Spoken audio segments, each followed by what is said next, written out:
இதுநாள் வரைக்கும் நம்ம போகாத ஒரு இடத்துக்கு சடனாக ஒரு பிளான் பண்ணி போகிறதுக்கான அந்த வாய்ப்பு வரும் பார்த்தீங்களா, அது வந்து பெரிய விஷயங்க. பழனி முருகன் கோவிலுக்கு நானும் அக்காவும் போனதே கிடையாது. 2 டேஸ்க்கு முன்னாடி சடனாக பிளான் பண்ணியிருந்தோம்.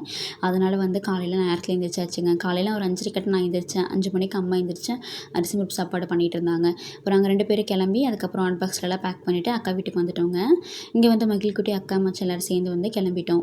மகிழ்குட்டி போகிற சந்தோஷத்தில் ரோட்டில் எல்லாத்துக்கும் டாட்டா சொல்லிட்டு காரில் வந்து ஒவ்வொரு திங்ஸ் எடுத்து அரேஞ்ச் பண்ணிட்டு வந்துட்டு இருந்தான். அப்படியே அம்மா வந்து பூ கட்டிகிட்டே வந்துட்டு இருந்தாங்க. போகிற வழியெல்லாம் பார்த்தீங்கன்னா, அவ்வளோ சூப்பரா இருந்துச்சுங்க. அன்னைக்கு கிளைமேட்டும் பார்த்தீங்கன்னா, லைட்டா வந்து மேகமூட்டமா தான் இருந்துச்சு.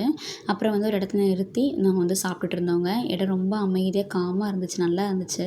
இங்கே வந்து சாப்பிட்டுட்டு அப்படியே வந்து ட்ராவல ஸ்டார்ட் பண்ணிட்டோம். பெருந்துறையிலேருந்து பழனி வந்து 2 ஹார்ஸ் 50 ட்ராவலுங்க. ஸோ பழனி வந்து ரீச் ஆயிட்டோங்க. அந்த மலை பார்க்கும்போதே எனக்கு வந்துட்டு ஃபோட்டோல பார்த்த மாரி தான் நேர்ல பார்க்கும்போது ரொம்ப எக்ஸைட்டடா இருந்துச்சு. இதோட கன்டினியூஷன் நெக்ஸ்ட் ஷார்ட்ஸ்ல பார்க்கலாம்.